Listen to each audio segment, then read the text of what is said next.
My husband threw me out of his house for his gold-digging girlfriend. She'll be homeless and broken. He laughed as they moved into my bedroom. I handed his girlfriend the property deed.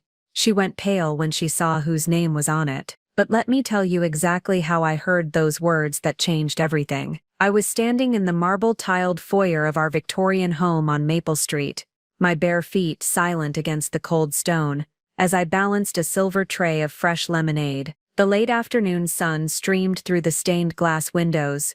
Before we jump back in, tell us where you're tuning in from, and if this story touches you, make sure you're subscribed, because tomorrow I've saved something extra special for you. Casting rainbow patterns across the hardwood floors that I had personally selected and paid for 3 years ago, the house felt alive with summer warmth, filled with the sound of laughter drifting from the back patio where my husband George was entertaining his latest business associate. I had been married to George Washington for 7 years. 7 years of building what I thought was our life together in the sprawling house I had inherited from my grandmother. The house that had been in my family for 4 generations. The house where I had spent childhood summers learning to bake bread in the kitchen, where I had helped my grandmother tend to her prize-winning rose garden, where I had dreamed of raising my own children someday. George had moved in after our wedding, his charming smile and ambitious business plans filling the spaces that had once held only memories. He spoke of expanding his real estate development company, of transforming the neighborhood, of building something magnificent together. I believed him. I believed in us. But on that particular Tuesday afternoon, as I approached the French doors leading to the patio, I heard something that made my blood run cold. "She'll never see it coming," George's voice carried clearly through the summer air, thick with the confidence of a man who believed he held all the cards. "Camilla's got it all planned out. We'll have her out by Friday." I froze, the ice in the lemonade glasses clinking softly as my hands trembled. Through the gap in the partially open door, I could see George leaning back in the wrought iron chair, his feet propped up on the glass-top table like he owned the world. Across from him sat a woman I didn't recognize, tall, blonde, with perfectly manicured nails wrapped around a wine glass filled with the vintage Chardonnay from our wine cellar. This had to be Camilla Brooks, the woman I had been hearing about in whispered phone calls and late-night meetings. The woman George claimed was just another client, another investor interested in his development projects. The woman whose name appeared on restaurant receipts and hotel bills that I had found crumpled in his jacket pockets. "And she'll just leave." Camilla's voice was honey-sweet but sharp underneath, like a blade dipped in sugar. After 7 years, George laughed, a sound I had once found endearing but now recognized as cruel. "Gabrielle's soft, always has been. She'll cry, maybe throw a few things, but she'll pack her bags and go running back to that pathetic sister of hers in the city. She has nowhere else to go." "What about the house?" Camilla asked, and I caught the hungry edge in her voice. "It's beautiful. The neighborhood is perfect. I can already picture how I'll redecorate the master bedroom. My master bedroom, the room where I had slept as a child when visiting my grandmother. The room where George and I had exchanged private vows on our wedding night. The room where I had cried alone so many nights over the past 2 years as our marriage crumbled. "The house is mine," George said with absolute certainty. "I've been handling all the paperwork for years. Taxes, insurance, maintenance, everything goes through my company. She doesn't even look at the documents anymore, just signs whatever I put in front of her." That was true. I had trusted him completely, believing that his business expertise was protecting our assets, protecting our future. Every official-looking document he slid across the breakfast table, I signed without question. Property assessments, insurance updates, tax forms. I had assumed they were routine, necessary, boring details that my capable husband was managing for both of us. "She's been completely checked out of everything important for months," George continued, swirling his wine. "Hell, I could probably tell her the house is being fumigated, and she'd pack her bags without asking questions. She's that disconnected from reality." Camilla leaned forward, her voice dropping to a conspiratorial whisper. "And you're sure there won't be any legal complications? I don't want any messy surprises when I move in. Trust me," George said, reaching across the table to take her hand. "I've been planning this for over a year. By the time she realizes what's happening, all the paperwork will be finalized. She'll be out, you'll be in, and we'll be free to start our real life together. The lemonade tray slipped from my hands, crashing to the marble floor with a sound like breaking thunder. Glass shattered, ice scattered, and sticky liquid spread across the surface. I had mopped that very morning, but I barely noticed the mess at my feet. My heart was pounding so hard I could hear it in my ears, drowning out the sudden silence from the patio. Through the door, I saw George and Camilla freeze, their heads turning toward the sound. For a moment, we all existed in a bubble of suspended time, me standing in the wreckage of my trust, them caught in the act of planning my destruction. Then George's eyes met mine through the glass, and I saw something flicker across his face. Not guilt, not remorse, but annoyance. Annoyance that I had interrupted his grand planning session. Annoyance that I had discovered their scheme before he was ready to execute it. "Gabrielle," he said, standing and sliding the door open wider. "I didn't hear you come in." I looked at him, really looked at him, and realized I was seeing my husband clearly for the first time in months. The man I had fallen in love with, the man I had trusted with my heart and my home, was a stranger. A calculating stranger who had been systematically planning to steal my life. "I brought lemonade," I said quietly, my voice sounding strange and distant even to my own ears. "But I seem to have made a mess." Camilla stood as well, smoothing her designer dress, and giving me a smile that didn't reach her eyes. "You must be Gabrielle. I'm Camilla Brooks. George has told me so much about you." "I'm sure he has," I thought, but I simply nodded. "Nice to meet you." "I should go," Camilla said, gathering her purse. "George, we'll continue our discussion later?" "Of course," he replied, walking her to the front door while I stood motionless in the foyer, surrounded by broken glass and the shattered remains of my assumptions. As the door closed behind her, George turned to me with that familiar patronizing smile. "Sorry about that, honey. Business meeting ran long. Let me help you clean this up."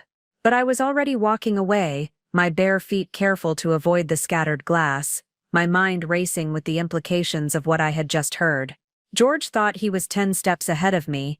He thought I was soft, disconnected, easy to manipulate.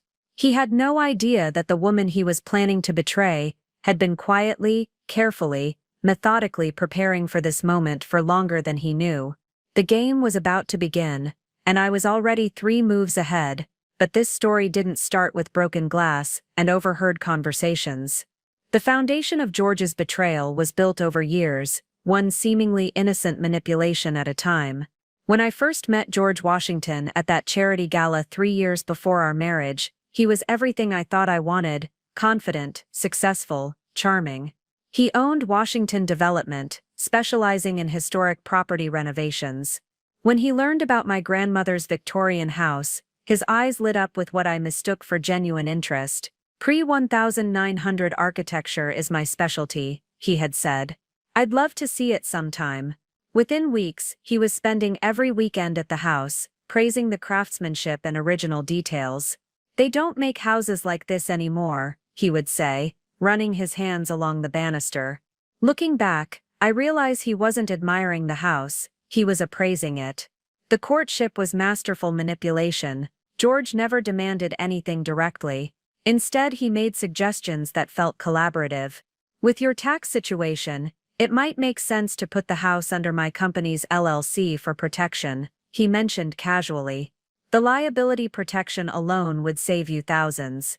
I trusted him completely. My grandmother had left me a maze of insurance policies and property taxes that overwhelmed me. George's expertise felt like a gift. "That sounds smart," I replied, signing papers without reading them carefully. "I'm lucky to have someone who understands these things." "I'll always take care of you," he said. "That's what partners do." The wedding was beautiful, a small ceremony in the rose garden. George handled all the logistics, insisting I focus on being beautiful while he managed the details. I thought it was romantic. I didn't realize he was establishing a pattern of control. After the honeymoon, George moved into the house officially, setting up his office in my grandmother's sitting room. Within months, all mail was redirected to his business address. "It's more efficient," he explained. "My accountant handles everything as business deductions." Preparing and narrating this story took us a lot of time, so if you are enjoying it, subscribe to our channel. It means a lot to us. Now back to the story. The explanations always made sense. George presented his gradual takeover as logical, beneficial decisions. When contractors started calling him directly, when the landscaping company sent bills to his office, when even the cleaning lady began checking with George about scheduling, it all seemed natural. "You're always so busy with your museum work," George would say. "I don't want you bothered with mundane stuff." But I began feeling like a guest in my own home. When the kitchen faucet leaked, I found myself asking George who to call. When the air conditioning needed service, I waited for him to schedule it. The most insidious part was how George made me feel foolish for wanting involvement. "You don't need to worry about that," became his standard response. "I've got it handled." If I pressed for details, he would explain things in a tone suggesting I was being unnecessarily anxious. "The property management side is complicated," he would say. "Insurance requirements, tax implications. It's better if you trust me to handle it," and I did trust him. Completely. When he presented routine maintenance contracts requiring my signature, I signed them without reading the fine print. I thought I was being supportive, allowing my husband to use his expertise to protect our assets. I had no idea that with every signature, George was quietly transferring control of my inheritance into his own hands. The house my great-great-grandmother had built was being stolen from me one document at a time, and I was helping him do it. The signs were there from the beginning, subtle as morning mist but just as real. I simply chose not to see them, wrapping each red flag in comfortable explanations, until they became invisible. It started with dinner parties. George loved entertaining, and our Victorian house was perfect for hosting his business associates. The dining room's mahogany table and evening light through bay windows created sophisticated ambiance that made everyone feel important. "Gabrielle throws the most elegant parties," George would announce, his arm around my waist as I served appetizers. "She's got that natural hostess gene." The compliments felt genuine, but they came with subtle corrections. "Maybe a little less salt next time," he would whisper. "Jim's watching his blood pressure." Or "The wine is lovely, but Cabernet would have paired better with the beef." I started second-guessing myself. Had the soup been too salty, should I have consulted George about wine selection? These seemed like reasonable suggestions. George had more experience with business entertaining. The pattern expanded beyond parties. When I chose new curtains, George would say, "They're beautiful, but don't you think burgundy would complement the furniture better?" When I planted flowers, he would mention, "Pink roses are lovely, but white would be more classic for a Victorian home." Each comment was delivered with love, framed as gentle guidance.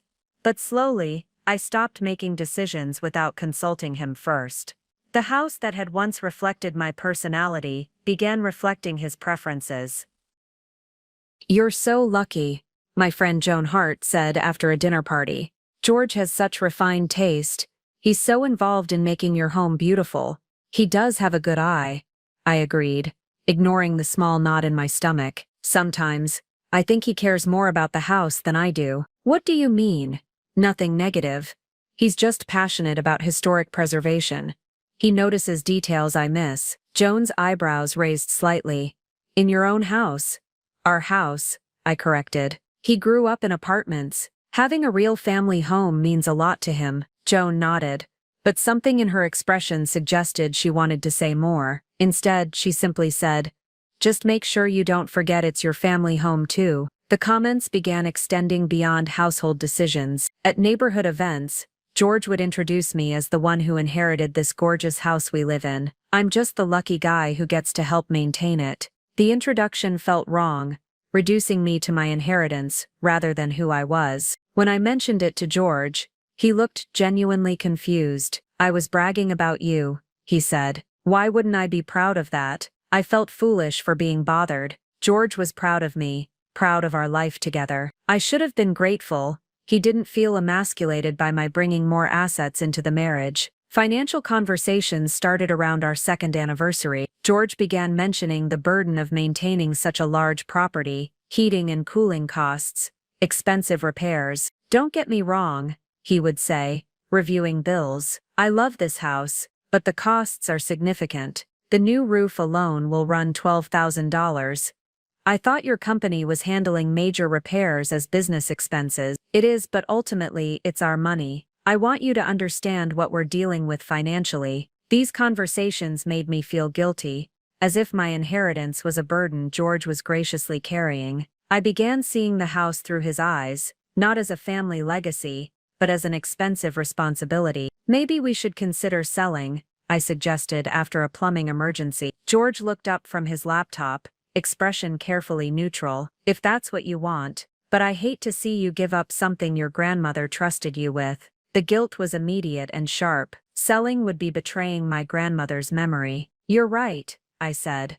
I'm just feeling overwhelmed. That's why you have me, George said, taking my hand. I'll handle the financial side. You just focus on making it a home. It was the perfect response, loving and reassuring. But it was also the moment I began abdicating responsibility for my own life, trusting George to manage practical details, while I focused on emotional ones. I didn't realize I was signing away my agency one conversation at a time. The isolation didn't happen overnight. It was like watching a photograph fade, so gradual you don't notice until one day, the image has become unrecognizable. It started with my work at the Metropolitan Heritage Museum, where I had been senior curator of American history for 6 years. I loved the careful research, the satisfaction of bringing historical artifacts to life for visitors. Working with period furniture felt like a natural extension of living in my grandmother's Victorian house. You're so passionate about your work,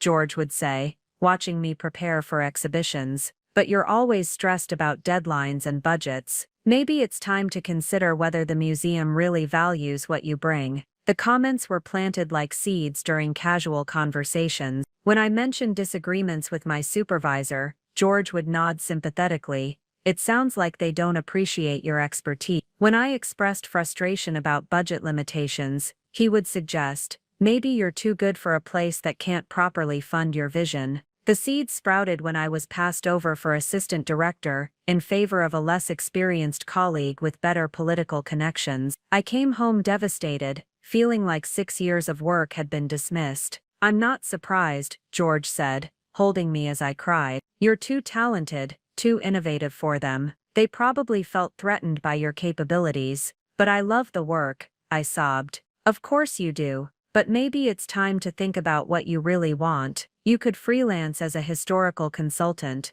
Museums would pay for your expertise. You could work from home, maybe write that book you've always talked about. The idea was seductive. I had always dreamed of writing about Victorian domestic life, but full-time work had never allowed the time. Working from home would mean more time with George, more opportunities to manage the house properly. It would be risky, I said. Freelance work is unpredictable.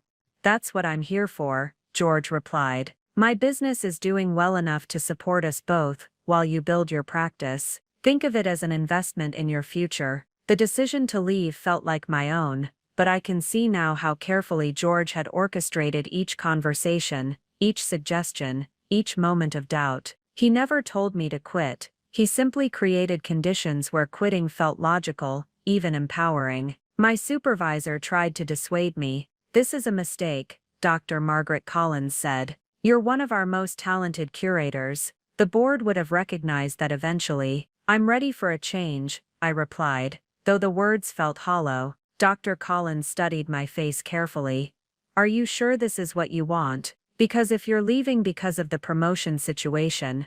No, I interrupted. This is my decision. I'm excited about the possibilities. But uncertainty grew during my first months of freelance work. Clients were harder to find than predicted. Museums had tight budgets and existing consultant relationships. Historical societies were interested, but couldn't afford my rates. The book remained scattered notes and good intentions. It takes time to build a reputation, George would say, when I expressed frustration. You can't expect to replace a full-time salary immediately. As months passed, I became increasingly dependent on George's income. The house's maintenance costs seemed to be increasing. roof repairs followed by electrical work, then plumbing upgrades, then foundation repairs, George claimed were urgent. Maybe I should look for part-time work, I suggested one evening.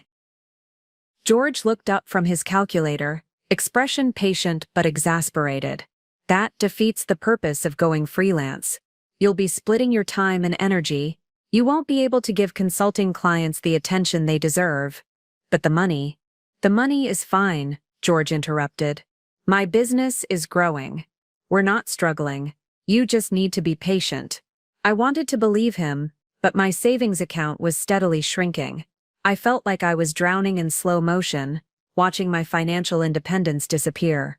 My social connections began fraying as well. Without daily museum interactions, I realized how much of my social life had been work-related. George's dinner parties centered around his business associates, charming evenings that left me feeling like a supporting character. When I called Joan for lunch, our conversations felt stilted. She was busy with her career and family, while my days, spent alone in the house, felt empty in comparison. How's the consulting business? She would ask, and I would give optimistic answers about building relationships when the truth was I spent most days reading, cleaning, and waiting for George to come home. I was becoming a ghost in my own life, fading into the background of a story where I had once been the protagonist. The breaking point came at the Riverside Country Club's annual Heritage Preservation Gala. After months of isolation, the prospect of dressing up and discussing historical preservation felt like a return to my former self. I wore my grandmother's emerald necklace with a black cocktail dress that made me feel elegant and confident. You look beautiful, George said, as we entered the ballroom. Just remember, these people are important to my business. Follow my lead on conversations. The ballroom showcased photographs of restored Victorian homes, including several George's company had worked on. I felt a flutter of pride seeing his work displayed so prominently. The evening started well. I found myself engaged in conversations about architectural preservation, feeling intellectually stimulated for the first time in months. That's when we encountered Stanley Johnson, a prominent real estate attorney, and his wife Lois, an art museum docent. Gabrielle was telling me about her Victorian house, Lois said. It sounds incredible. The Brooks Victorian on Maple Street, Stanley asked. One of the finest examples of Queen Anne architecture in the city. Actually, it's the Washington House now, George interjected smoothly. We've been working on restoration projects. The property has incredible potential for development. Something cold settled in my stomach. Development. We had never discussed developing the property. Development, Stanley echoed my thoughts. A house like that should be preserved exactly as built. Of course, George replied. But there's significant potential for expansion. The lot is large enough for additional structures, maybe a carriage house conversion, or a guest cottage. The zoning allows for multiple dwellings. I stared at George, feeling like I was hearing a foreign language. Multiple dwellings, guest cottages. These weren't preservation projects. They were commercial development plans he had apparently been making without consulting me. What an exciting project, Lois said, turning to me. Are you planning to do the historical research yourself? I started, but George cut me off. Gabrielle's been focusing on other consulting projects. The development side is really my area of expertise.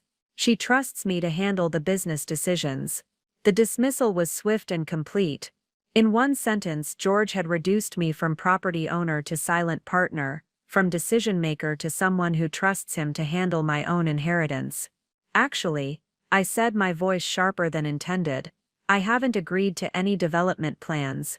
The house is meant to be preserved as it is. George's smile froze for a moment. A flicker of annoyance I caught but hoped others missed. Of course, darling. We're still in early planning stages. All decisions are made together. But Stanley was a lawyer, trained to notice subtleties. He looked between us with obvious curiosity, sensing tension beneath the polite surface. Who holds the deed to the property? Stanley asked carefully. We both do, George replied quickly. Everything is joint ownership. Actually, I said, feeling a strange compulsion to correct him, it's in my name. Inherited it from my grandmother. The silence was deafening. George's hand tightened on my arm, fingers digging in just hard enough to send a warning. Lois looked uncomfortable, clearly sensing she had witnessed something she wasn't supposed to see. "Well," Stanley said after a pause, "you're lucky to have such a beautiful family legacy to preserve." "Indeed," George said, his voice carrying a dangerous edge. "Gabrielle is very fortunate to have inherited such a valuable property." The word fortunate landed like a slap. Not proud, not blessed, not trusted with a family legacy, fortunate. As if my inheritance was luck rather than generations of careful stewardship. As we walked away, George's grip remained firm. "What was that about?" he asked, voice low but angry. What was what about? Contradicting me in front of Stanley Johnson, making me look like I don't know our own property details. Our property. The words came out before I could stop them. "George, it's my house, it's been in my family for 4 generations. His eyes narrowed, and I saw something cold and calculating I had never seen before. "Your house that I've been paying to maintain for 3 years. Your house that would be falling apart without my expertise and financial support." The accusation hit like a physical blow. After months of manipulation, George had finally revealed his true thoughts about our arrangement.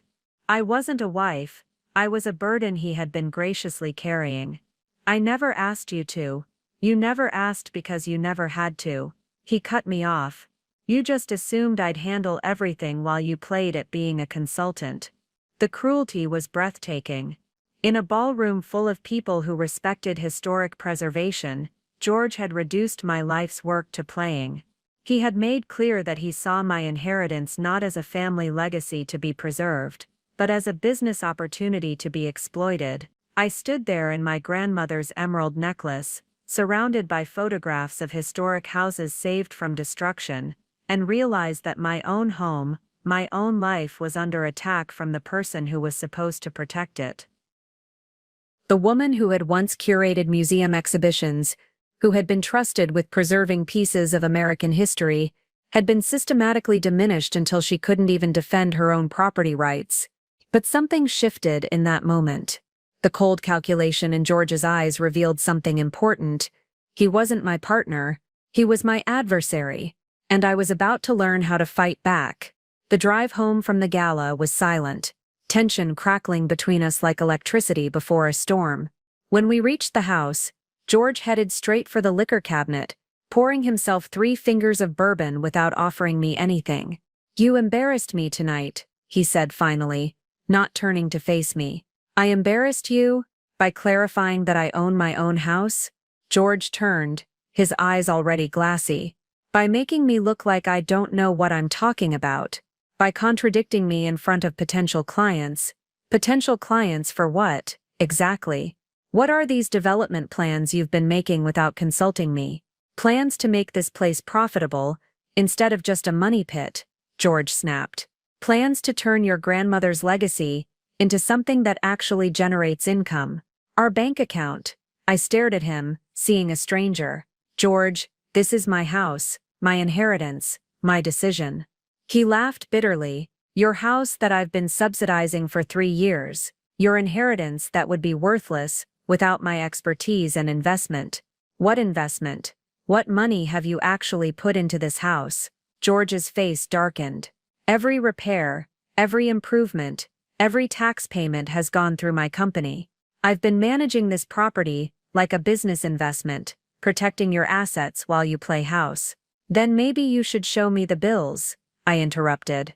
"Maybe I should see exactly where all this money is going." Something flickered in George's eyes, panic that he quickly covered with another sip of bourbon. "You don't need to worry about the details. That's what I'm here for." "No. I want to see the financial records. I want to know exactly what's been spent on my house." George set down his glass with more force than necessary. "Fine. You want to see the records. You want to understand the financial reality of your precious inheritance." He stalked to the desk, pulling out a thick folder and slamming it down. "Here, all the records. Every expense, every repair, every improvement." I approached cautiously, heart pounding. The folder contained invoices, receipts, tax forms, insurance papers. George watched with anger and smugness as I began reading. "See," he said, pointing to contractor invoices. 15,000 for roof repair, 8,000 for electrical work, 12,000 for foundation stabilization. That's just this year. The amounts were staggering, but something felt wrong about the documentation. Where did all this money come from? From my business. From Washington Development profits. Money I've been reinvesting in this property instead of expanding my company. But why would you spend so much of your own money on my house? George's expression softened slightly. Because I love you. Because I wanted to protect your inheritance. Because I thought we were building something together. The words should have warmed me, but they felt manipulative. I looked back at the papers, trying to make sense of the numbers. That's when I noticed something odd. Several invoices were addressed to Washington Development, LLC, rather than me personally. Insurance documents listed the company as primary policyholder. Even property tax statements showed Washington Development as the responsible party. "George," I said slowly, "why are all these documents addressed to your company instead of me?" He was quiet for a long moment, staring at the papers with an unreadable expression. "For tax purposes," he said finally. "It's more efficient to run expenses through the business. But this is my personal residence. These shouldn't be business expenses. It's complicated. There are liability issues, tax implications." "Show me the deed," I interrupted. "What? The property deed? I want to see the actual ownership documents." George's face went pale. "Why would you need to see that? You know you own the house. Then showing me the deed shouldn't be a problem." For a long moment, George didn't move. Then slowly, he reached into the desk's bottom drawer and pulled out a manila envelope. His hands shook slightly as he handed it to me. "Here, but remember, everything I've done has been to protect you.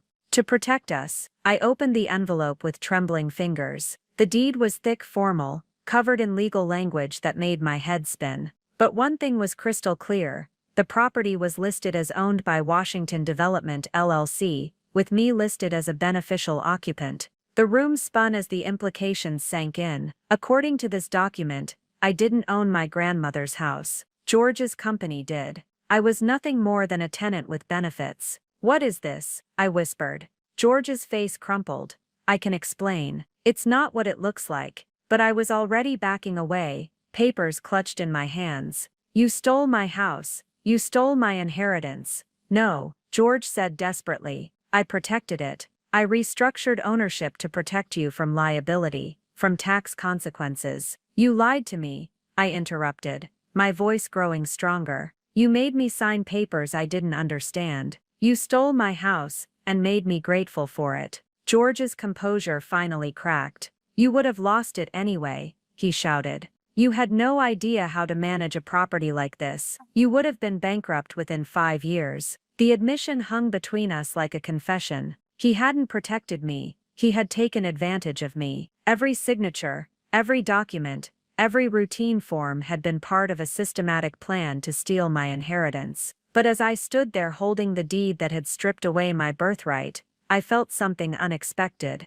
clarity. For the first time in months, I understood exactly what I was dealing with. George Washington wasn't my husband. He was a thief who had been playing a long game, and I had been his unwitting accomplice. The game was about to change. I didn't sleep that night. Instead, I sat in my grandmother's rocking chair, the deed clutched in my hands, staring out at the garden she had planted 50 years ago. The moon cast silver shadows across the rose bushes, and I could almost hear her voice whispering stories about the strong women who had lived in this house before us. By dawn, something fundamental had shifted inside me. The confused, dependent woman who had gone to the gala was gone. In her place was someone I barely recognized, someone cold, calculating, and absolutely determined to reclaim what had been stolen. George had passed out on the library sofa, the empty bourbon bottle beside him. I stepped over him carefully, making my way to his home office. The morning light illuminated stacks of papers, filing cabinets, and the computer where he managed his business affairs. I had never touched his work computer before. George had always been protective of his business documents, claiming they contained sensitive client information. But as I powered up the machine, I realized his secrecy had nothing to do with professional discretion, and everything to do with hiding evidence of systematic theft. The computer wasn't even password protected. George's arrogance had made him careless. He had never imagined his naive wife would investigate his business practices.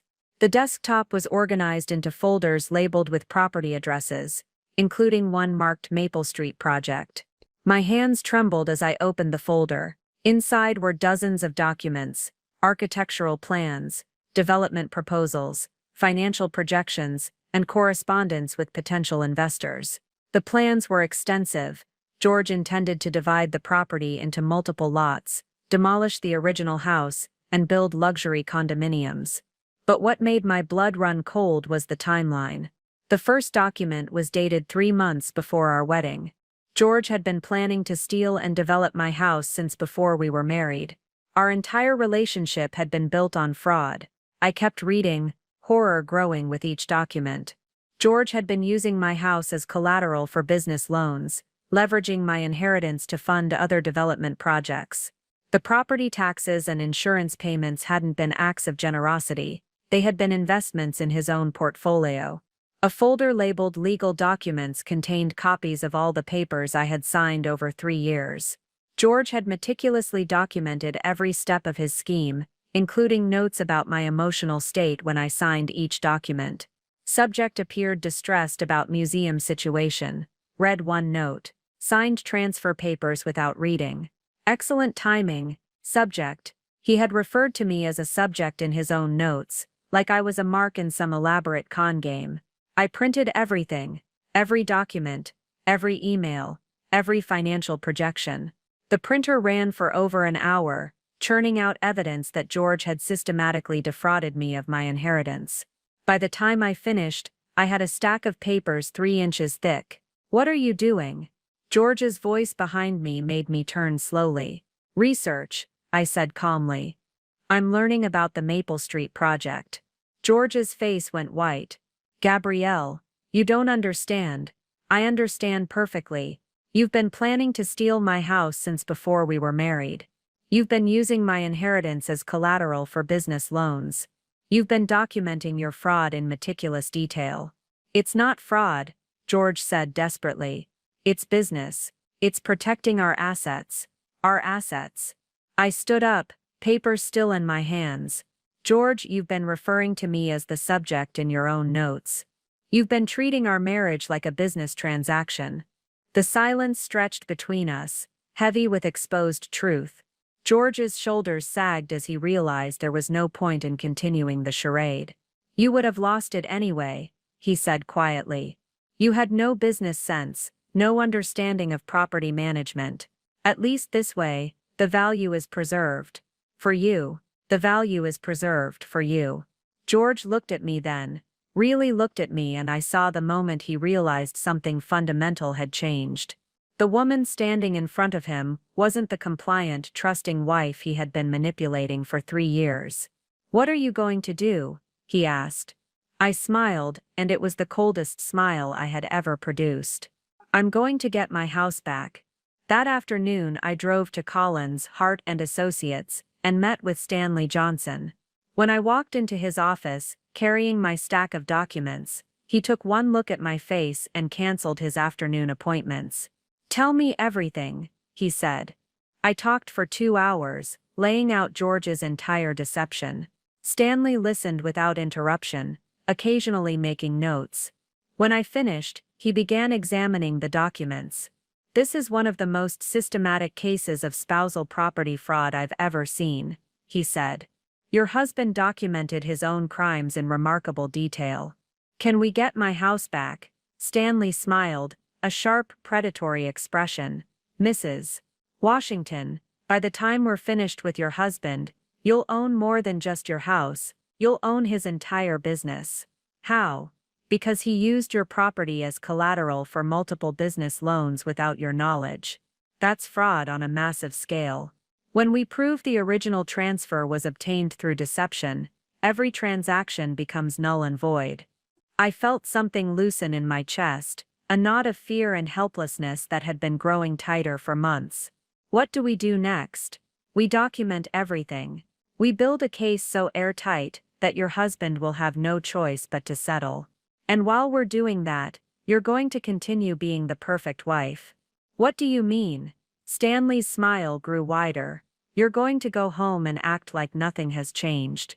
You're going to be supportive and loving, while we quietly gather every piece of evidence we need to destroy him in court. I understood then what Stanley was proposing. George had played a long game, systematically stealing my inheritance over years. Now it was my turn to play the long game. The hunter was about to become the hunted. The transformation began the moment I walked back into the house that evening.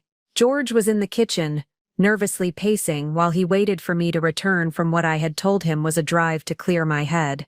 When he saw me, his face lit up with relief, and something that looked almost like hope. "Gabrielle, thank God," he said, rushing toward me. "I've been thinking about everything, and I want to make this right. We can restructure the property ownership. We can—" "Shiss," I said softly, reaching up to touch his face. "I understand now." George blinked, clearly not expecting this response. "You understand?" I nodded, channeling every acting skill I'd never known I possessed. "I understand that you were trying to protect me. I understand that I've been naive about business matters. I understand that you were trying to preserve my grandmother's legacy in the only way you knew how." The relief that washed over George's face was almost comical. He had been prepared for tears, accusations, maybe even legal threats. He wasn't prepared for forgiveness and understanding. "I was," he said, eagerly. "I was trying to protect you. The property transfer was about liability protection and tax advantages. I should have explained it better, but I didn't want to burden you with the technical details." "I know," I said, leaning into his embrace. "I know you love me. I know you love this house. I'm sorry I doubted you." George held me tighter, and I could feel the tension leaving his body. "I love you so much," he whispered into my hair.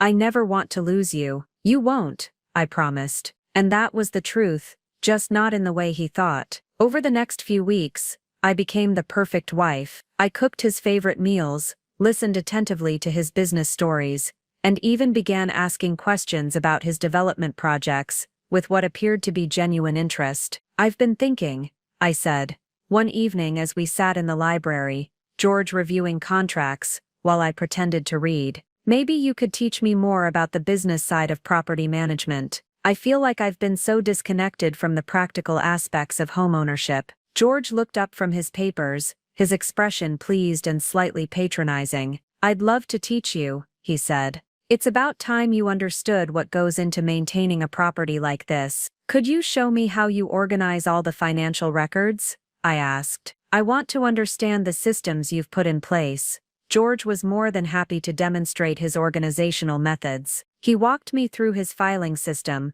explained his accounting software, and even gave me access to his business calendar, so I could understand the scope of his property management responsibilities. What he didn't realize was that I was memorizing everything, every file location, every password, every system he used to manage what he thought was his growing empire. Stanley had given me a small digital recorder disguised as a pen, and I used it to document every conversation, every explanation, every casual admission of his business practices. "The key to successful property development," George explained one evening, as he showed me architectural plans for other projects, "is controlling the narrative. Property owners often don't understand the full potential of their assets. They get emotional about family history or sentimental value, and they can't see the bigger picture." "Like I was," I said, nodding thoughtfully. "Exactly like you were," George agreed. "That's why I had to take control of the decision-making process. Someone has to be the adult in the room." I smiled and kissed his cheek.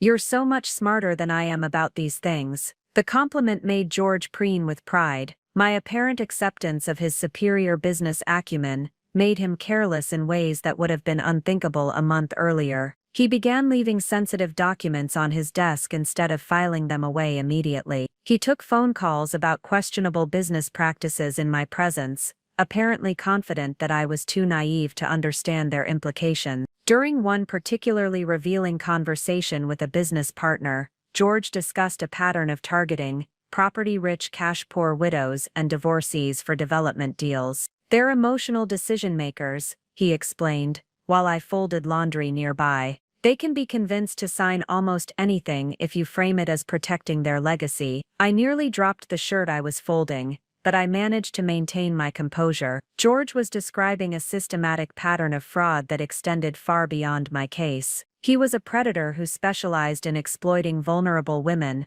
and I was just his latest victim. But I was also his biggest mistake. The evidence I was gathering with Stanley's help was becoming overwhelming. Bank records showed that George had been systematically transferring assets from properties he had fraudulently acquired. Email correspondence revealed his plans to demolish and develop, not just my house, but several other historic properties owned by women he had targeted. "This is bigger than we thought," Stanley told me, during one of our weekly meetings at his office. "Your husband isn't just a con artist, he's running a sophisticated fraud operation. We could probably get the FBI involved if we wanted to." "What do you recommend?" I asked. "We stick to the plan," Stanley replied.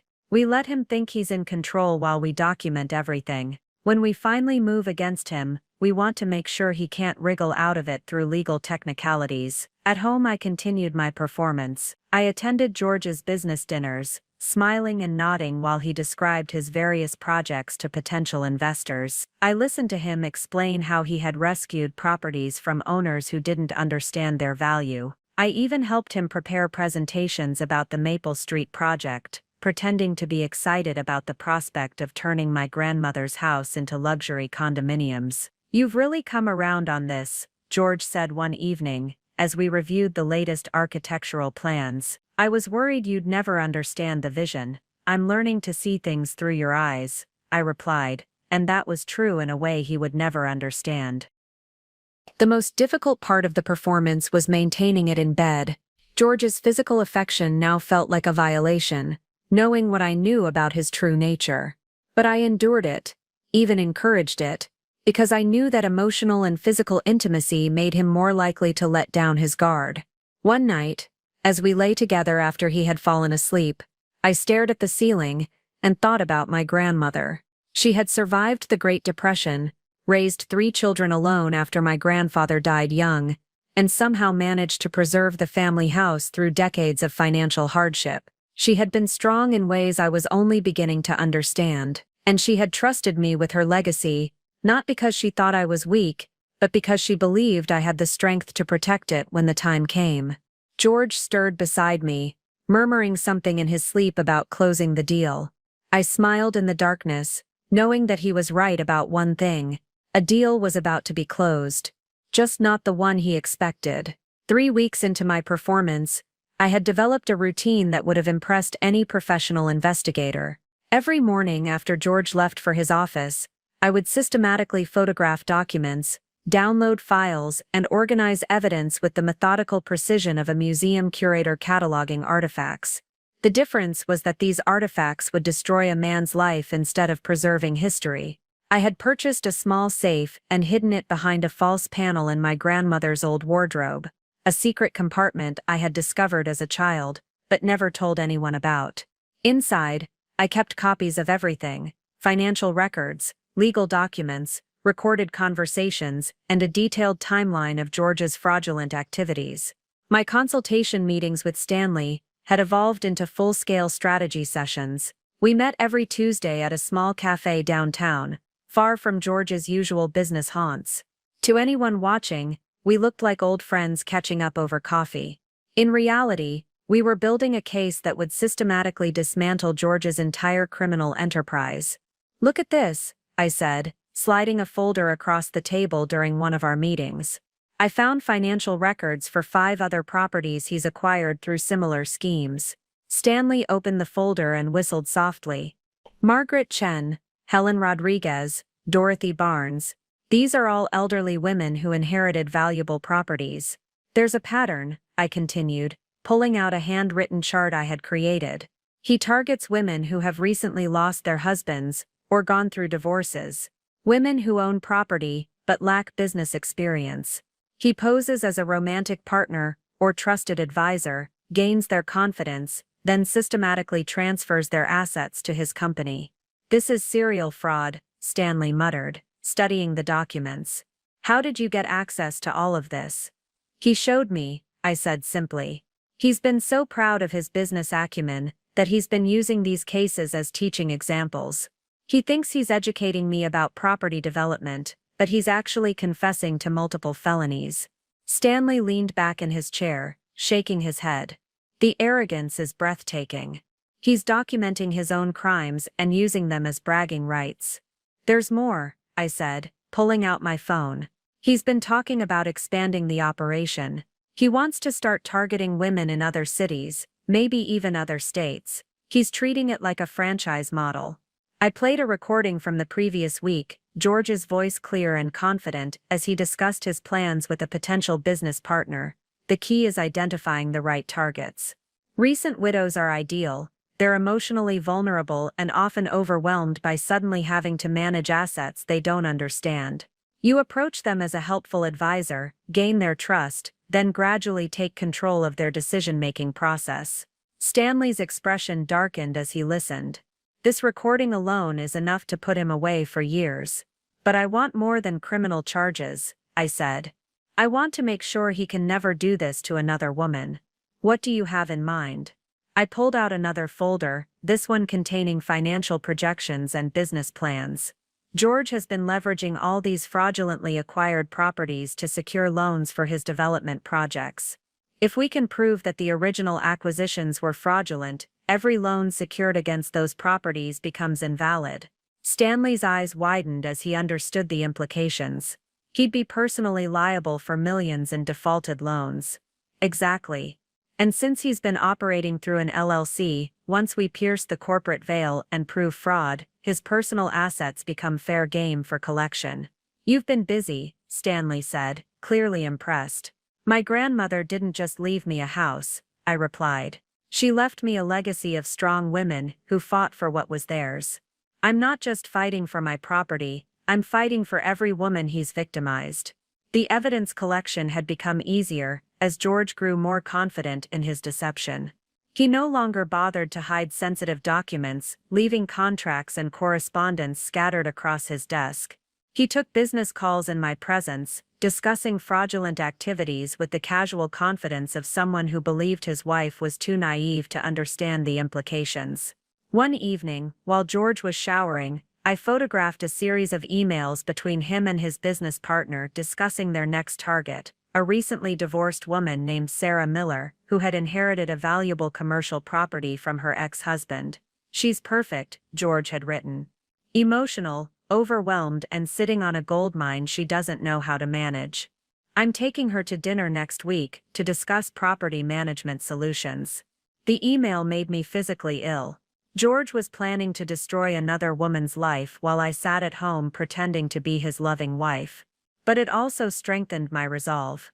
Sarah Miller didn't know she was being targeted, but I could protect her by ensuring George was in prison before he could execute his plan. I had also begun documenting George's personal expenses, tracking how he used the profits from his fraudulent activities to fund his lavish lifestyle. The expensive dinners, the luxury car payments, the designer clothes, all of it was being paid for with money stolen from vulnerable women. Look at this. I showed Stanley a series of credit card statements during our next meeting. In the past 6 months, George has spent over $50,000 on what he calls business development expenses. But look at the details. Expensive restaurants, jewelry purchases, weekend trips to luxury resorts. He's been using stolen money to fund his affair with Camilla. Stanley studied the statements carefully. This is good. It shows a pattern of using fraudulent proceeds for personal enrichment. It also establishes his relationship with Camilla, which could be relevant if she's been knowingly benefiting from his criminal activities. She knows, I said, with certainty. I've heard them talking about the properties he's acquired. She's been helping him identify targets, using her connections in the real estate industry to find vulnerable women. Then she's a co-conspirator, Stanley said grimly. We can potentially charge her as an accessory to fraud. The thought of Camilla facing criminal charges gave me a satisfaction I hadn't expected. She wasn't just an innocent mistress who had fallen for a married man. She was an active participant in a criminal enterprise that had destroyed multiple women's lives. My digital recorder had captured hours of conversations between George and Camilla, including detailed discussions about their plans for my property and their strategy for disposing of me once the transfer was complete. "The wife is finally coming around," George had said during one recorded conversation. "She's been asking about the business, wanting to understand the development process. I think she's accepted that I know what's best for her." "Good," Camilla had replied. "The sooner we can finalize everything, the sooner we can start the real renovation. I've already picked out new furniture for the master bedroom." The casual cruelty of their planning was breathtaking. They were discussing the theft of my inheritance and the destruction of my life with the same tone they might use to plan a vacation.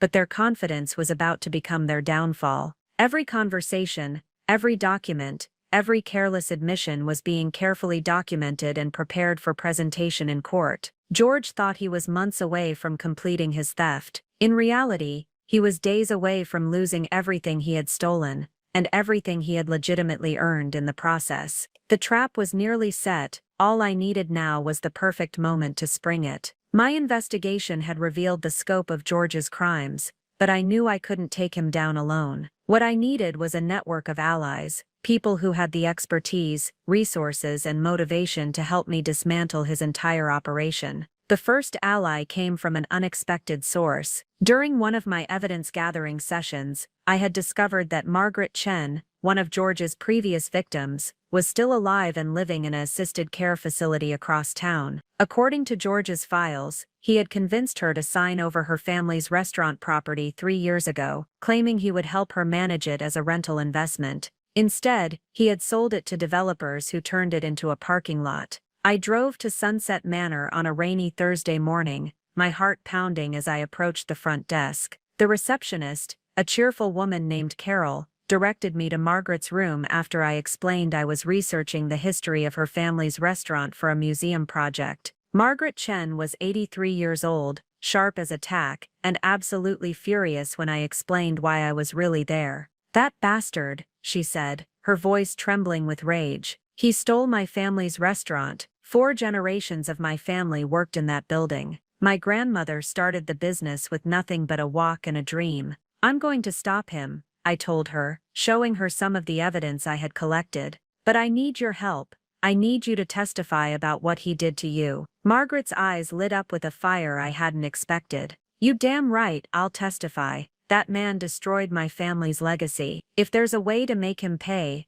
I'm in." Margaret introduced me to her daughter, Linda Chen Martinez, who was a forensic accountant specializing in elder abuse cases. Linda had been trying to build a case against George for years, but hadn't been able to access the internal documents needed to prove the fraud. "Your evidence changes everything," Linda said, when we met at her office the following week. "With George's own records and your inside access, we can prove systematic fraud going back at least 5 years. Linda brought another ally into our growing network, Detective Rachel Torres from the Financial Crimes Unit. Rachel had been investigating reports of property fraud targeting elderly women, but hadn't been able to connect the cases until Linda showed her my evidence. "This is exactly what we've been looking for," Rachel said, studying the documents spread across Linda's conference table. "We've had complaints about Washington development, but never enough evidence to build a solid case. Your husband has been very careful to stay just within the bounds of civil fraud rather than criminal fraud.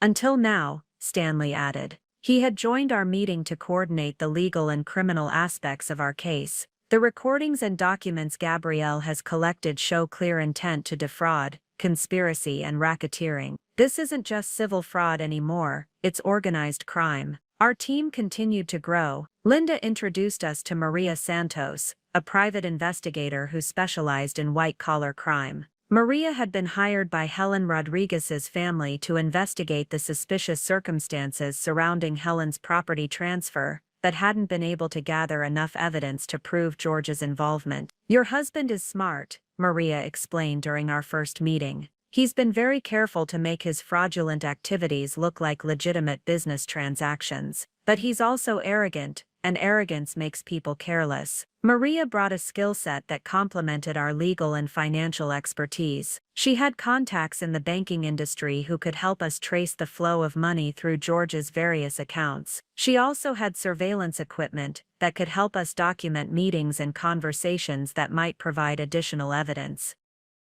"We need to be careful," Maria warned.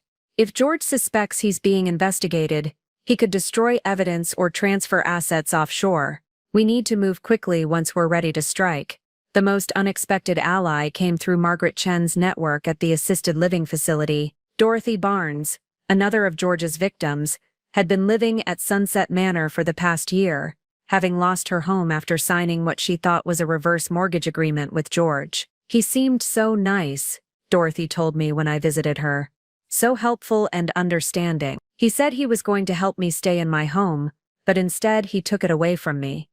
Dorothy's case was particularly heartbreaking because she had been a retired teacher who had saved for decades to pay off her mortgage. George had convinced her that his innovative financing solution would allow her to access her home's equity while continuing to live there. Instead, he had structured the agreement to give himself ownership of the property, while Dorothy became a tenant who could be evicted at any time. "When I couldn't keep up with the monthly payments he started charging me, he said I had to sell," Dorothy explained. "But by then, the house belonged to his company. I got almost nothing from the sale." Dorothy's daughter, Jessica Barnes, was a social worker who had been fighting the system for years, trying to get justice for her mother and other elderly victims of financial abuse. She brought a passion for victim advocacy that energized our entire team. "This isn't just about money," Jessica said during one of our planning meetings. "It's about dignity. It's about protecting vulnerable people from predators who exploit their trust." Our network now included legal expertise, financial analysis, criminal investigation, private detection, and victim advocacy. But we still needed one more element: media attention. Linda suggested we reach out to investigative journalist Amanda Walsh, who had been writing a series of articles about elder abuse in the local newspaper. Amanda had been looking for a case that would illustrate the systematic nature of property fraud, targeting vulnerable populations. "This is the story I've been waiting to tell," Amanda said, when we met at a coffee shop downtown. "Your husband's operation is exactly the kind of sophisticated fraud that flies under the radar, because it looks like legitimate business activity." Amanda brought the promise of public exposure that would ensure George couldn't simply disappear or start over in another city. Her articles would alert other potential victims and put pressure on law enforcement to take action. "We need to coordinate the timing carefully," Stanley advised during our final planning meeting. "Amanda's articles, the criminal investigation, and our civil lawsuit need to hit simultaneously. If we give George any warning, he'll destroy evidence and transfer assets." "How long do we have?" I asked. "Based on the documents you've collected, George is planning to finalize several major transactions within the next month," Linda replied. "If we don't move soon, he'll have liquidated most of his fraudulently acquired properties, and the money will be much harder to recover." Detective Torres nodded. "We're ready to move on the criminal charges. We just need a few more pieces of evidence to make the case airtight." I looked around the table at the faces of the people who had joined my fight. Margaret Chen, still furious about the loss of her family's restaurant. Linda Chen Martinez, determined to use her professional skills to protect other families from suffering the same loss. Detective Torres, committed to bringing a sophisticated criminal to justice. Maria Santos, excited about the challenge of taking down a seemingly untouchable target. Jessica Barnes, passionate about protecting vulnerable people from predators. Amanda Walsh, eager to expose a story that would educate the public about financial fraud. And Stanley Johnson, the lawyer who had seen immediately that George's arrogance had provided us with all the weapons we needed to destroy him. "What's our timeline?"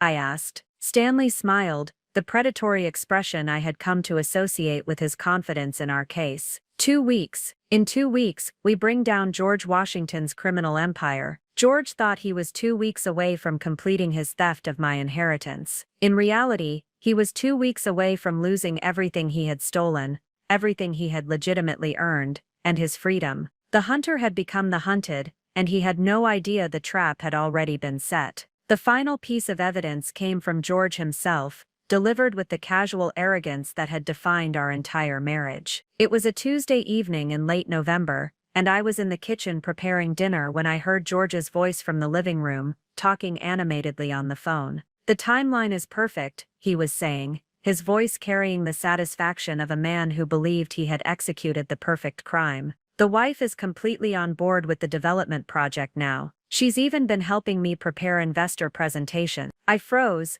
my hands stilling on the vegetables I was chopping. Through the doorway, I could see George pacing by the fireplace, his phone pressed to his ear, completely unaware that I was listening. "Camilla, sweetheart, by Christmas we'll have everything finalized," he continued. "The property transfer will be complete, the divorce papers will be filed, and you'll be moving into your new home." My blood turned to ice. Christmas. He was planning to destroy my life at Christmas, just like in the story I had overheard on the patio months ago. The symmetry was cruel and deliberate. I moved closer to the doorway, my grandmother's small digital recorder already in my hand. This conversation was going to be the crown jewel of our evidence collection. "No, she won't suspect anything," George was saying. "I've been feeding her just enough information to make her feel involved in the process, but she has no idea what's really happening. She thinks we're planning a future together." A pause, then George's laughter, cold and calculating. "Trust me, by the time she realizes what's happening, it'll be too late.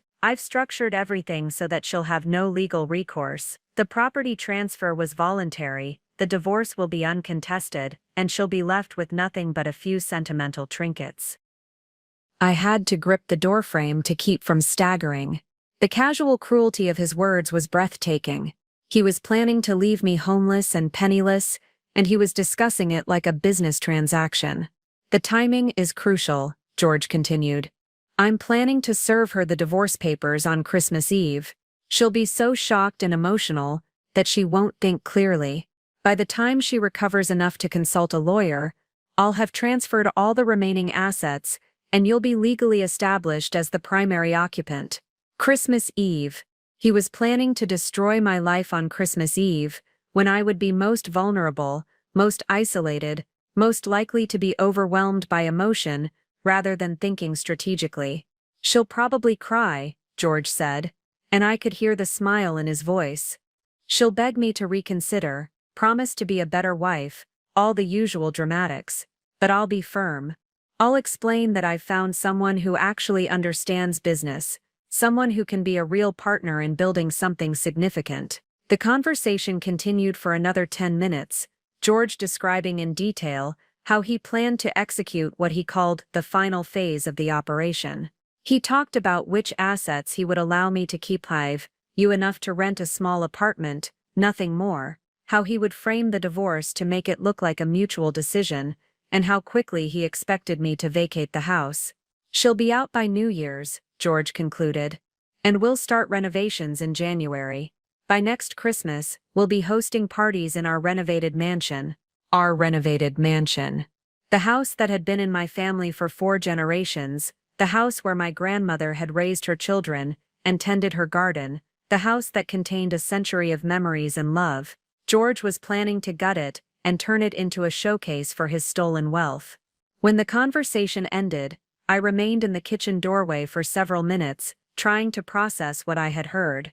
The recording in my hand contained George's complete confession, his detailed timeline, and his admission that the entire marriage had been a fraud designed to steal my inheritance.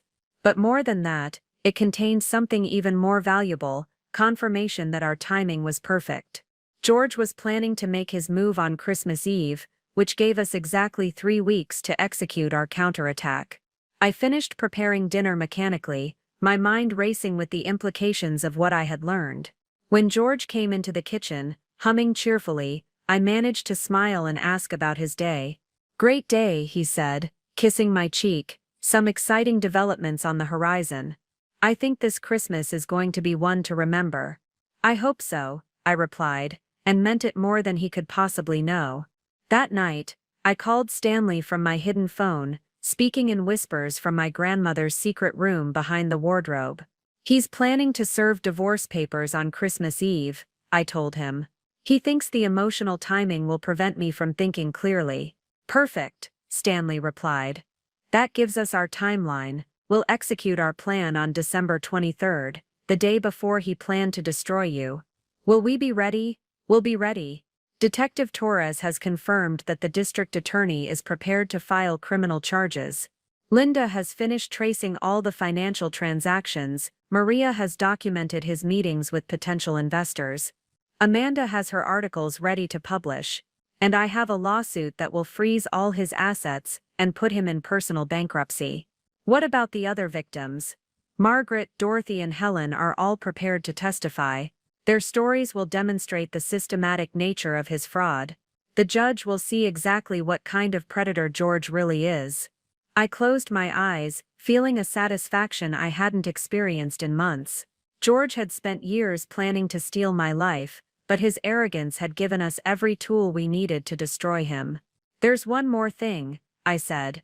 I want to be there when he realizes what's happening. I want to see his face when he discovers that his victim was actually his hunter. Stanley chuckled. That can be arranged. In fact, I think it's poetic justice. He planned to destroy you on Christmas Eve, so Christmas Eve is when we'll destroy him. And Camilla, she'll be there too.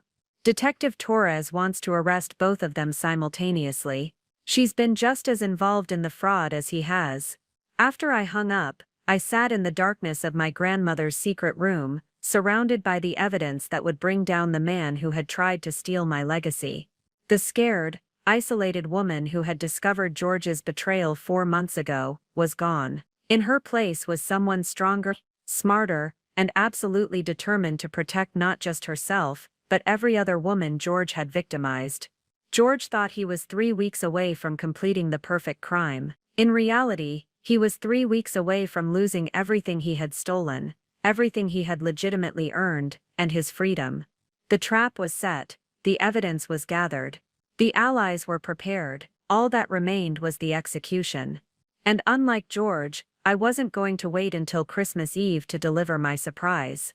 The final weeks of November passed in a blur of careful choreography. Every detail had to be perfect, every timing synchronized, every participant briefed on their role in what Stanley had started calling Operation Christmas Present. The irony wasn't lost on any of us. George's plan to give me divorce papers as a Christmas gift was about to backfire spectacularly. I had become a master of compartmentalization, maintaining my performance as the devoted wife while secretly coordinating the systematic destruction of my husband's criminal empire.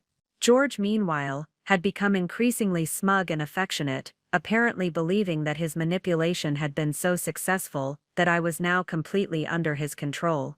"You know," he said, one evening as we sat by the fireplace, his arm around my shoulders, "I'm really proud of how much you've grown this year. You've become so much more understanding of business realities." "I've learned a lot from you," I replied, and it was true in ways he would never understand. The logistics of our operation were complex. Detective Torres had coordinated with the district attorney's office to ensure that arrest warrants would be ready to execute on December 23rd. The timing was crucial. We needed to move before George could complete any of his planned asset transfers or destroy evidence. Linda Chen Martinez had worked with forensic accountants to trace every dollar that had flowed through George's various accounts. The financial analysis revealed a sophisticated money laundering operation that had been running for nearly 6 years, with my property serving as the centerpiece of his fraudulent empire. The total value of assets acquired through fraud is approaching $8 million, Linda explained during one of our final planning meetings. But because he's been leveraging these properties for additional loans and investments, his actual liability is closer to $15 million. What does that mean for recovery? I asked. It means that when we seize his assets, there will be more than enough to compensate all the victims and pay substantial damages, Stanley replied. George thought he was building wealth, but he was actually building a house of cards that's about to collapse. Maria Santos had been conducting surveillance to document George's meetings with potential investors and his ongoing relationship with Camilla. Her photographs and recordings provided additional evidence of the conspiracy and helped establish the timeline of their plan to dispose of me. "They've been house hunting," Maria reported with grim satisfaction, "looking at properties in the Bahamas where they plan to relocate after liquidating everything here." George has been telling people he's planning to retire early and move abroad with his new wife. The media strategy was equally important. Amanda Walsh had prepared a series of articles that would run in the major newspapers, starting December 24th, ensuring that George's crimes would become public knowledge just as the criminal and civil cases were filed. The articles would also serve to warn other potential victims and encourage anyone else who had been defrauded to come forward. "I've been investigating property fraud for years," Amanda explained. "But George's operation is the most sophisticated I've ever seen. His story is going to change how people think about this type of crime." The victim impact statements were particularly powerful. Margaret Chen had written a detailed account of how George had convinced her to sign over her family's restaurant, describing the emotional devastation of losing a business that had been in her family for 4 generations. Dorothy Barnes had documented how George's reverse mortgage scheme had left her homeless and penniless after decades of careful saving. Helen Rodriguez's daughter had prepared a statement about the impact on her mother's final years, explaining how George's fraud had forced a proud woman to spend her last months in a nursing home instead of her own home. "These statements will ensure that George receives the maximum sentence," Detective Torres assured us. "Judges take elder abuse very seriously, especially when it involves systematic fraud over multiple years. But the most crucial element of our setup was ensuring that George and Camilla would be exactly where we needed them to be on December 23rd. Through careful manipulation of conversations, I had convinced George that we should host a small dinner party that evening to celebrate the completion of his latest business deal. It would be nice to have a few friends over, I had suggested. Maybe Stanley and his wife, since he's been so helpful with the legal aspects of the property development. And you could invite Camilla. I'd like to meet this business partner I've heard so much about." George had been delighted by the suggestion. "That's a wonderful idea," he had said. "It'll be the perfect way to celebrate everything we've accomplished this year." The guest list was carefully curated. Stanley would be there in his capacity as my attorney, ready to serve George with the civil lawsuit. Detective Torres would be stationed outside, ready to execute the arrest warrants. Maria would be in position to document everything, and Amanda would be present to witness the culmination of her investigation. "What about Camilla?" I had asked during our final planning session. "How do we ensure she shows up?" Stanley smiled. "Leave that to me. I've prepared a special invitation that I think she'll find impossible to resist." As December 23rd approached, I found myself experiencing a strange sense of calm. The terrified, confused woman who had overheard George's original plan 6 months ago was gone. In her place was someone who had learned to be strategic, patient, and absolutely ruthless when necessary. George had taught me well, though not in the way he had intended. He had shown me how to hide my true intentions, how to manipulate conversations to gather information, how to plan for the long term while maintaining a facade of innocence. Now I was going to use all those skills against him. The final preparations were completed on December 22nd. The dinner party was planned for 7 p.m. on December 23rd. George was expecting a celebration of his successful fraud. Instead, he was going to get a front-row seat to the destruction of everything he had built on the foundation of stolen lives. I spent that last evening looking through my grandmother's photo albums, studying the faces of the strong women who had come before me. They had survived wars, depressions, and personal tragedies. They had built lives of meaning and purpose despite facing obstacles that would have broken weaker people. George had made a crucial mistake when he targeted me. He had assumed that because I was trusting and naive, I was also weak. He had confused kindness with stupidity, generosity with gullibility. Tomorrow he would learn the difference. The trap was set, the stage was prepared. The curtain was about to rise on the final act of George Washington's criminal career, and I was ready to take my bow. December 23rd arrived with a blanket of fresh snow that made the Victorian house look like something from a Christmas card. I spent the morning preparing for the dinner party with the same meticulous attention to detail that had characterized my entire investigation. Every element had to be perfect: the table setting, the menu, the timing of each revelation. George was in an exceptionally good mood, humming Christmas carols as he dressed for the evening. He had no idea that this would be his last night as a free man. "I'm excited for you to finally meet Camilla properly," he said, adjusting his tie in the bedroom mirror. "She's been looking forward to getting to know you better." "I'm sure she has," I replied, fastening my grandmother's pearl necklace. The same pearls that had been in my family for 3 generations. The same pearls that George had been planning to let Camilla wear, after disposing of me. The guests began arriving at 7 o'clock sharp. Stanley came first, carrying a leather briefcase that contained the civil lawsuit. He was followed by Detective Torres, who was posing as Stanley's wife for the evening. Maria Santos had positioned herself across the street with surveillance equipment, ready to document whatever happened. Camilla arrived last, looking stunning in a red dress that probably cost more than most people's monthly rent. She carried herself with the confidence of a woman who believed she was about to inherit a fortune, completely unaware that she was walking into a trap. "Gabrielle," she exclaimed, embracing me warmly. "I'm so excited to finally have a proper conversation. George talks about you constantly." "I'm sure he does," I said, noting how her eyes immediately began cataloging the valuable antiques in the foyer. "Welcome to my home." The dinner conversation was surreal. George played the perfect host, regaling our guests with stories about his various business ventures. Camilla nodded along enthusiastically, occasionally making comments that revealed her intimate knowledge of his operations. Stanley and Detective Torres asked probing questions that appeared casual but were actually designed to elicit admissions. "This house is absolutely gorgeous," Camilla said as we served the main course. "The restoration possibilities are incredible. You could really transform this place into something spectacular." "Transform it how?" I asked innocently. "Well, obviously you'd want to modernize the kitchen. Maybe add some contemporary elements to balance the Victorian architecture. And the grounds have so much potential for expansion."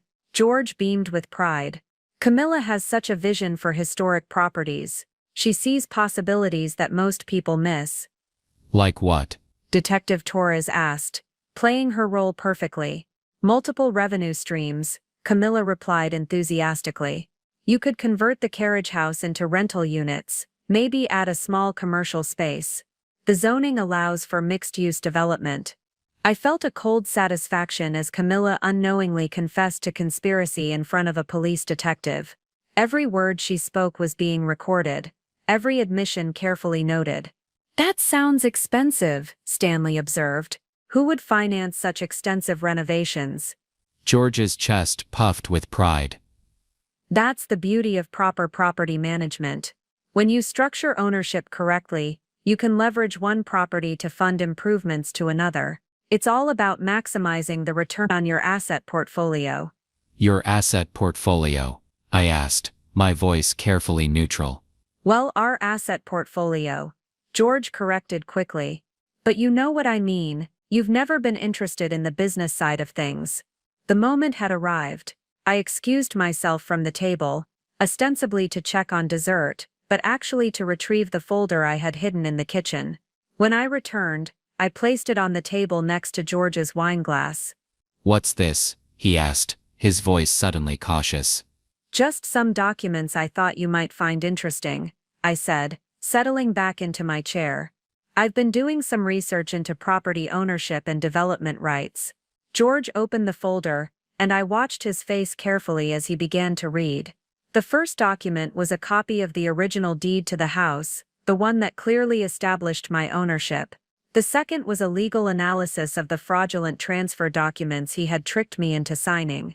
"Gabrielle," George said slowly, his voice tight with warning. "What is this?" "The truth," I replied calmly. "The truth about who actually owns this house. The truth about your systematic fraud. The truth about your plan to steal my inheritance and leave me with nothing." Camilla looked between us, confusion clouding her features. "George, what's she talking about?" "She's talking about the fact that you've been planning to move into a house that doesn't belong to him," Stanley said, speaking for the first time since the documents had been revealed. "She's talking about the fact that you've both been participants in a criminal conspiracy to defraud multiple elderly women of their property." The color drained from George's face as he realized that Stanley wasn't just a dinner guest, he was my attorney. "You planned this," he whispered. "Just like you planned to serve me divorce papers on Christmas Eve," I replied. "The only difference is that my plan actually worked." The silence that followed my revelation was deafening. George stared at the documents in his hands as if they might spontaneously combust, while Camilla looked back and forth between us like a spectator at a tennis match who had suddenly lost track of the score. "You don't understand," George said finally. His voice strained. "These documents are complicated. The property transfers were for tax purposes, liability protection." "I understand perfectly," I interrupted, pulling out my phone. "In fact, I understand so well that I've been recording our conversations for months." I pressed play on the audio file I had prepared, and George's own voice filled the dining room. "The wife is completely on board with the development project now. She's even been helping me prepare investor presentations. By Christmas we'll have everything finalized. The property transfer will be complete, the divorce papers will be filed, and you'll be moving into your new home." Camilla's wineglass slipped from her hand, shattering on the hardwood floor. "George, you told me she knew about us. You said she was okay with the divorce." "She is okay with it," George said desperately. Aren't you, Gabrielle? "We can work this out." We can restructure the arrangements. "The only thing being restructured," Stanley interrupted, "is your life." Detective Torres. Detective Torres stood and pulled out her badge. "George Washington, you're under arrest for conspiracy to commit fraud, elder abuse and racketeering. Camilla Brooks, you're under arrest as an accessory to fraud and conspiracy." George's face went white as he realized that one of our dinner guests was actually a police officer. "This is entrapment," he stammered. You can't do this. "Actually, we can," Detective Torres replied, pulling out handcuffs. "You have the right to remain silent. I suggest you use it." But George wasn't finished. As the reality of his situation sank in, his shock transformed into rage. "You think you're so smart," he snarled at me. "You think you've won something? You'll never be able to manage this property without me. You'll lose everything anyway." "Actually," I said, pulling out another folder, "I've already managed quite well. While you were planning my destruction, I was building my own empire." I opened the folder to reveal documents that George had never seen before. Property deeds, business licenses, financial statements, all bearing my name, all legitimate, all profitable. "You see, George, while you were teaching me about property development, I was actually learning. I started my own consulting business, a real one this time. I've been advising other women who were targeted by predators like you. I've been helping them protect their assets and recover their stolen property." George's mouth fell open. "That's impossible. You don't have that kind of expertise." "I learned from the best," I replied coldly. "I learned from you.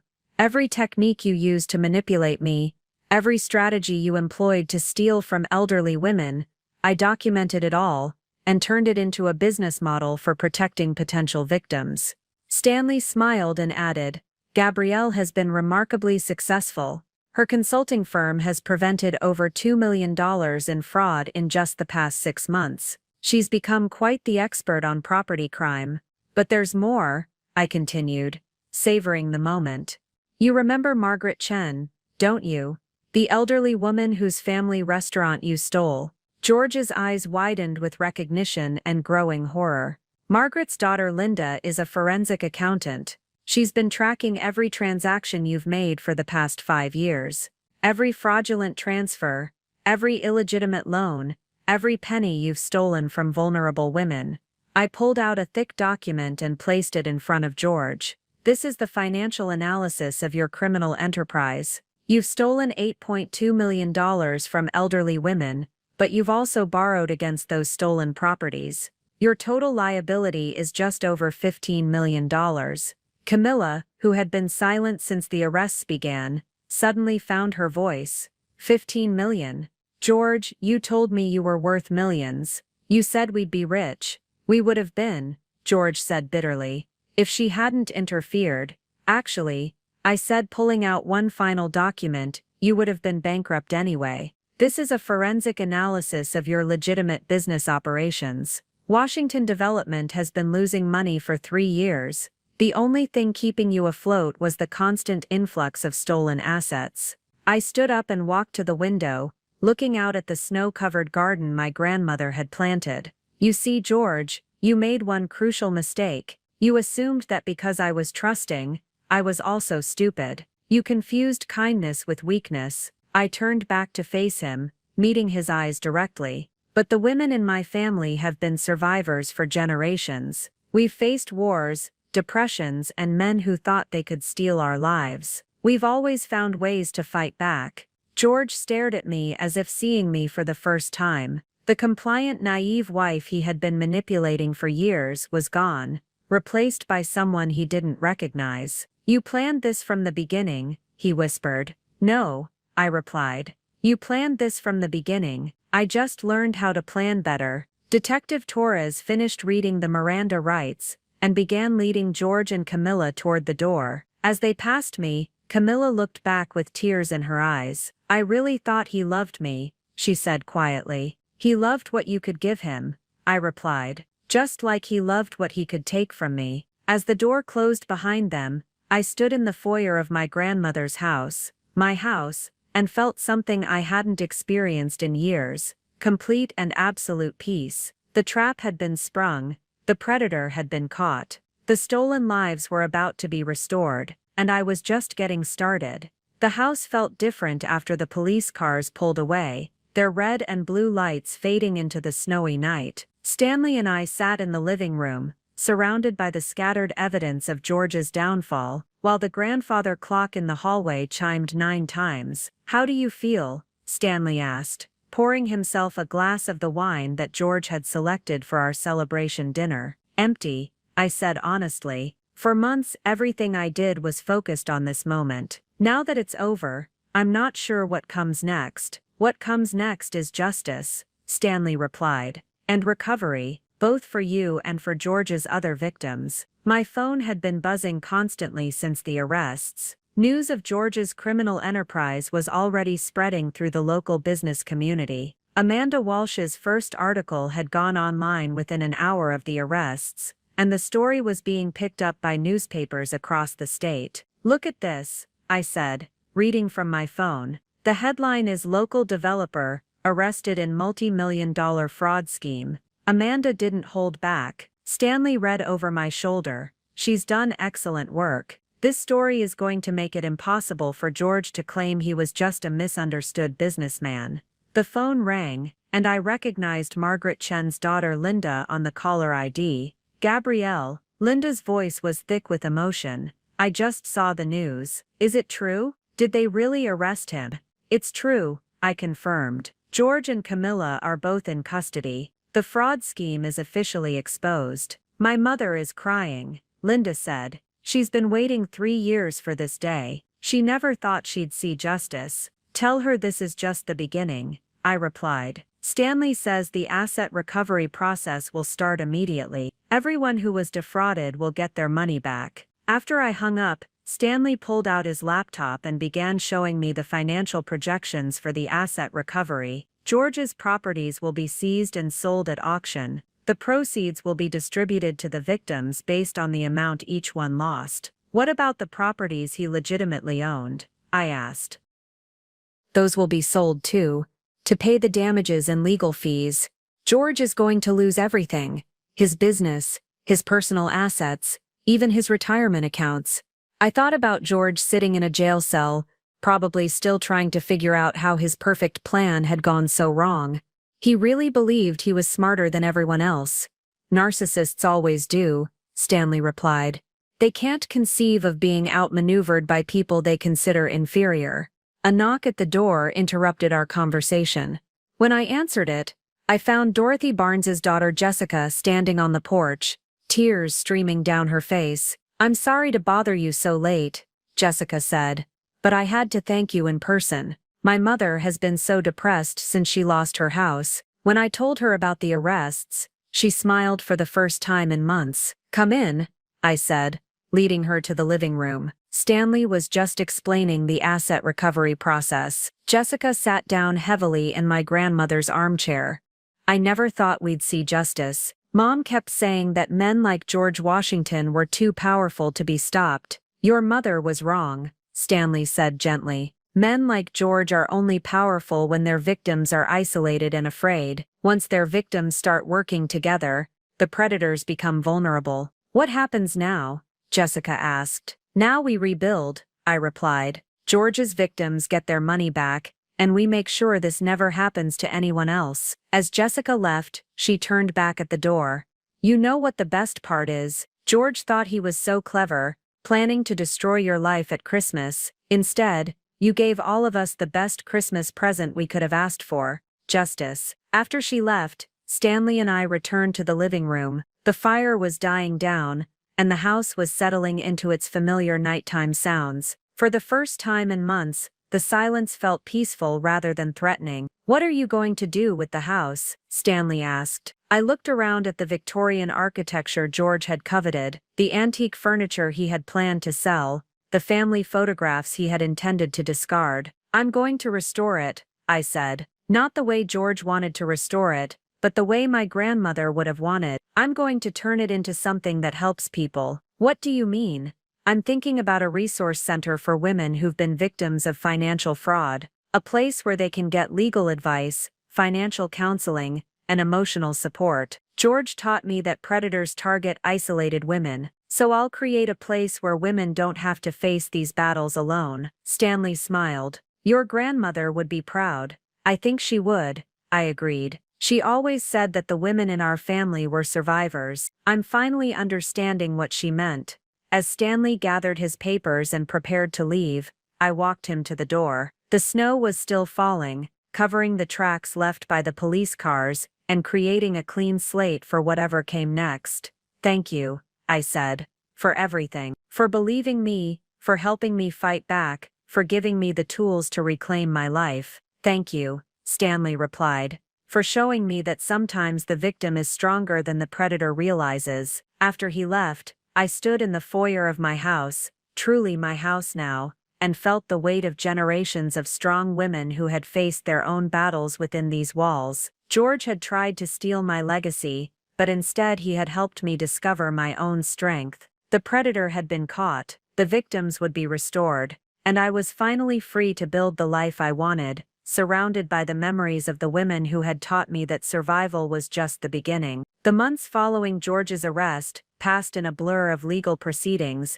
media attention, and personal reconstruction. By spring, the full scope of his criminal enterprise had been exposed, and the victims' stories had sparked a statewide investigation into property fraud targeting elderly women. George's trial began in March, and I attended every day, sitting in the gallery with Margaret Chen, Dorothy Barnes, and Helen Rodriguez's daughter. Watching him in his orange jumpsuit, looking smaller and more pathetic than I had ever seen him, I felt no satisfaction, only a quiet sense of justice being served. The defendants systematically targeted vulnerable women, the prosecutor declared during closing arguments. He exploited their trust, stole their life savings, and destroyed their sense of security. This wasn't just fraud, it was a calculated campaign of psychological and financial abuse. The jury deliberated for less than 2 hours before returning guilty verdicts on all counts. George was sentenced to 12 years in federal prison,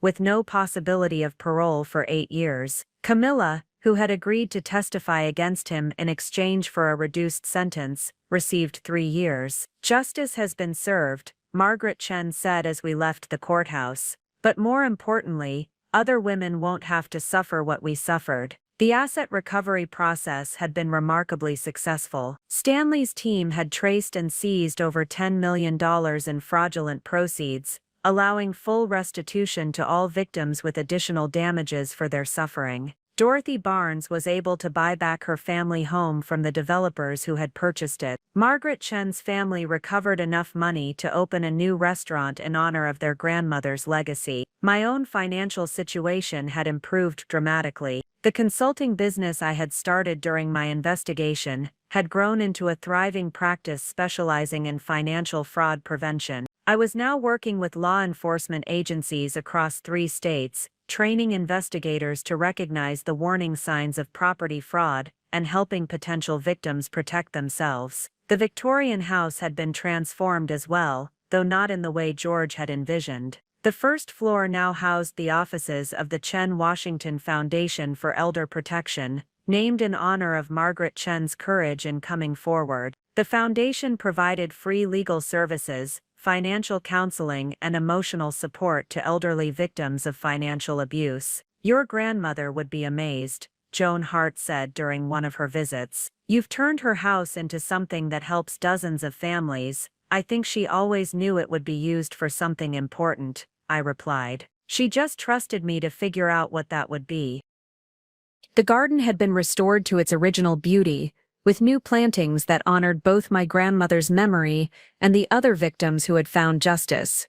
A small memorial garden featured stones engraved with the names of women who had lost their homes to fraud, serving as a reminder that their stories mattered. Amanda Walsh's investigative series had won several journalism awards and had been optioned for a television documentary. "Your story has changed how people think about financial fraud," she told me during our final interview. "It's shown that victims can fight back and win." On the first anniversary of George's arrest, I hosted a dinner party in the same dining room where his criminal empire had crumbled. The guests included all the women whose lives he had tried to destroy, along with their families and the professionals who had helped bring him to justice. "A year ago we were all victims," I said, raising my glass. "Tonight we're survivors, advocates, and friends. George Washington tried to steal our lives, but instead he taught us how strong we really are." The transformation was complete. The house that had been targeted for destruction was now a beacon of hope. The woman who had been marked as a victim had become a protector of others, and the predator who had thought himself untouchable was spending his days in a concrete cell, forgotten by everyone except the justice system that had finally held him accountable. 5 years later, I stood in the same spot where I had once overheard George's betrayal, but now the house echoed with different sounds: the voices of women seeking help, the clicking of keyboards as counselors drafted legal documents, the gentle conversations of support groups meeting in what had once been George's office. The Chen Washington Foundation had grown beyond anything I had imagined. We had helped over 300 women recover stolen assets, prevented an estimated $50 million in fraud, and trained law enforcement officers in 12 states. The Victorian House had become a symbol of resilience, its rooms filled with hope instead of deception. Margaret Chen, now 88, served as our honorary board chair. Her new restaurant had become a gathering place for the foundation's volunteers, and she still insisted on personally cooking for our major events. "Food brings people together," she would say, ladling soup into bowls. "It heals hearts that have been broken." Dorothy Barnes had returned to teaching, volunteering at the foundation's financial literacy workshops. "I never thought I'd be grateful for what happened to me," she told new clients. "But if my story helps even one person avoid George's trap, then it wasn't for nothing." The most unexpected development had been my personal life. Dr. Michael Torres, Detective Rachel Torres's brother, had joined the foundation as our staff psychologist. What started as professional collaboration had slowly grown into something deeper. He understood the work we did, respected the mission we served, and never once made me feel like I needed to be anything other than exactly who I was. "You've built something extraordinary," he said one evening, as we walked through the memorial garden. "Your grandmother would be proud." "I think she knew I'd figure it out eventually," I replied, touching the stone that bore her name. "She always said the women in our family were survivors." George had been released on parole after serving 8 years, but he had faded into obscurity. Last I heard, he was working as a night security guard in another state, his real estate license permanently revoked, his name synonymous with fraud in the industry he had once dominated. Camilla had moved to California after her release, reportedly working as a waitress and living in a studio apartment. The woman who had once coveted my grandmother's house now struggled to pay rent on a space smaller than our garden shed. As for me, I had found something George never understood. True wealth wasn't measured in stolen assets or fraudulent profits. It was measured in lives restored, families reunited, and the knowledge that every woman who walked through our doors would leave stronger than when she arrived. The house stood as proof that some things cannot be stolen: dignity, strength, and the unbreakable bonds between women who refuse to let predators define their worth. George Washington had tried to steal my life, Instead, he had taught me how to save others, and that I knew was the greatest victory of all. Up next, you've got 2 more standout stories right on your screen. If this one hit the mark, you won't want to pass these up. Just click and check them out. And don't forget to subscribe and turn on the notification bell so you don't miss any upload from us.